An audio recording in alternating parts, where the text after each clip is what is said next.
Welcome to a new feature on the blog where I'll be doing some kit reviews, letting you know about the things I do and don't like about the stuff that I wear when I'm running around the countryside.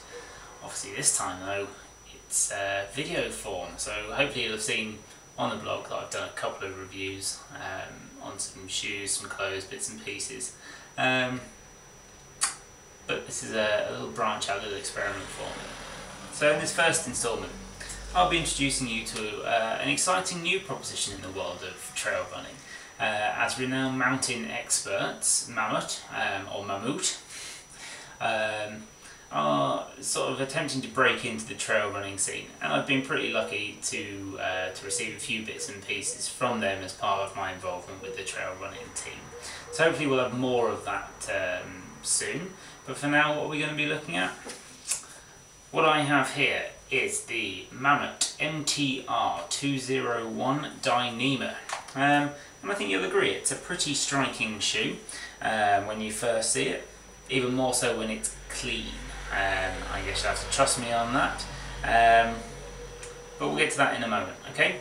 Mammut have entered the trail running scene with a range of shoes from the base level 71 to the mid-range 141 and then the 201. This particular one is the range-topping 201 Dyneema, designated by the Dyneema fabric, which is incredibly tough yet flexible, and woven with Kevlar to produce body protection armour. And through intensive innovation research, the fabric is being used in clothing now, from sort of cycling socks to hockey sticks and all sorts of things. It's pretty cool to think that the fabric that makes up the bulk of your shoe is actually bulletproof. So the fabric itself is UV and moisture resistant, 60% more abrasion resistant than carbon fibre of the same thickness, and about 15 times stronger than steel. So it's pretty strong. So I was taking a first look at the shoe. Out of the box, this thing was dazzlingly bright. Okay, these were shiny bright white. And to be honest, they might look smart. I think it's probably the biggest oversight by Mammut. I can't think of another trail shoe on the market that is white, because it really just doesn't make much sense. Okay, one quick run and they'll never be clean again. Look at the state of these. I've had them a few weeks. Okay, not great. When we were discussing the shoes at our training camp in Chamonix a couple of weeks ago, we actually decided these are triathlete. Very triathlon. Triathletes like shiny things. I think there's some sort of perception that the ability to reflect sunlight makes them 1/10 of a second faster or something like that. It's really not a colour for trails though. Okay, I think this pattern on the inside, I don't know if you can see that, this red pattern would actually be pretty cool down the outside of the shoe. All of a sudden you've got a pretty Spider-Man-esque pattern design. You've got the green heel cup, you've got the bright, the white midsole, and this nice green sole. I think that'd be pretty cool.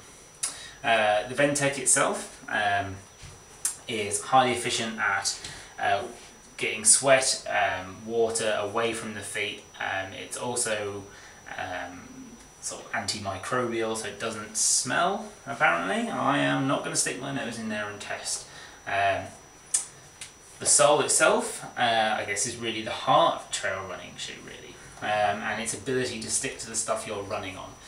And in this front, I have had no complaints at all. Okay, this GripX stuff is a technology that's developed by Mammut in considering the specific requirements of each area of the sole. The overall result is a rubber mix with a good adhesion and durable abrasion resistance. And on the Sunday in Chamonix, we were running down sheets of smooth rock, which was wet in places as glacier meltwater ran over the surface. Throughout the run, the grip was faultless. Okay, the sonar pattern on the sole makes for excellent traction both up and downhill in all but the sloppiest of mud, where really I've had no success with any of my previous trail shoes anyway, so I can't mark it down in that respect. The name sonar comes from the concentric circles that designed on the bottom here. Makes for a nice wide footprint, allows plenty of grip and traction, and the design basically aids grip in kind of slippery surfaces. I felt it's been really good. The combination of the outsole, the EVA injected midsole, the ultra light midsole make for a really comfortable ride. And although the shoe is of course at home in the dirt, I've had no concerns whatsoever when running on the road, sort of transitioning between different trails, getting to the trail. Not to say you feel like you're running on a cloud. I find them just about the right amount of support and cushioning. I'm not in for the whole minimal thing, but I think these are about right. A couple of other technologies that Mammut have built into this MTR 201 Dyneema is their Memo foam technology, which displays excellent levels of elasticity where it's built into the instep and the ankle, and it returns to its original shape. So you combine this with a base fit technology, which is here, uses this webbing to connect the lacing area to the sole for kind of an all-encompassing fit, and it has been a really good fit on the whole. The last itself is designed for shoes with less padding, so it's close fitting, it's designed with a high spring and a very narrow heel, and this certainly helps when you helps to feel that the foot is secured. You probably noticed the lacing system itself. It's pretty quirky. This works by simply pulling the end of the laces, and the locking mechanism holds them there. Okay, the tongue there has a little pocket, a bit similar to the Solomon lace garage, into which you can tuck the laces away. But I have pretty narrow feet. I find that the laces have cinched the tongue up quite tight, and I haven't really made use of that garage. Nice double bow in it. I've had no loosening. The laces have locked well and been quite comfortable. You simply pinch the ends together to let go and pull it out. Simple as that. Okay. Toe bumper does what it's supposed to do. It's not massively substantial, but at the same time I've not had any issues with hurting my toes on roots or rocks. The toe guard is actually applied as wet, so it's actually poured on over the surface rather than anything that's sewn or glued. So it should hopefully stick better, and there's no seam in there to rub on the feet. The advertised weight of the shoe is just under 600 grams for an 8.5. This is a size 10, and I'm afraid I didn't have the foresight to measure them before wearing them or covering them in mud, so I haven't bothered. I'm usually a 9.5. I tend to actually go on European sizes, so I went for the 44.5 in that respect, which actually came out as a 10.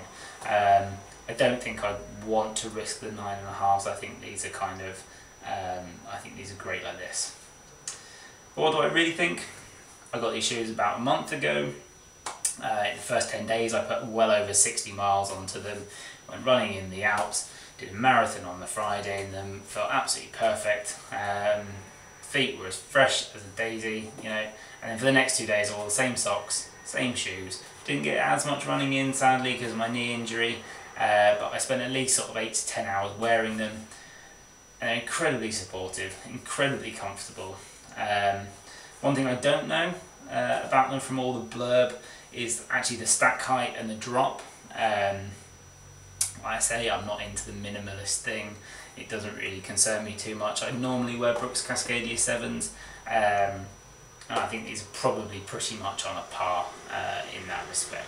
So probably somewhere 10 to 12 mil at a guess, I don't know. They certainly feel really comfortable on the trail, on the road. I've already touched on the slightly odd colour choice. I mean, don't get me wrong, a few people I've caught them checking out my feet, that's kind of cool.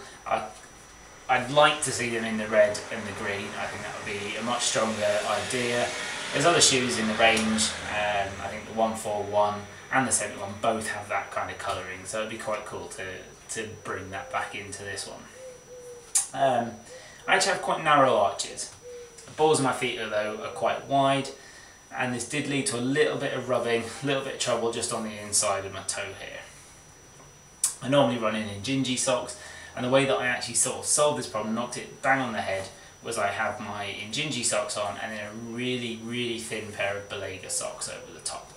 Another thing that might be worth trying, maybe a pair of the light mesh Dry Max or something like that, if the weather's going to get really wet. I found that little combination has really knocked out any problems for me.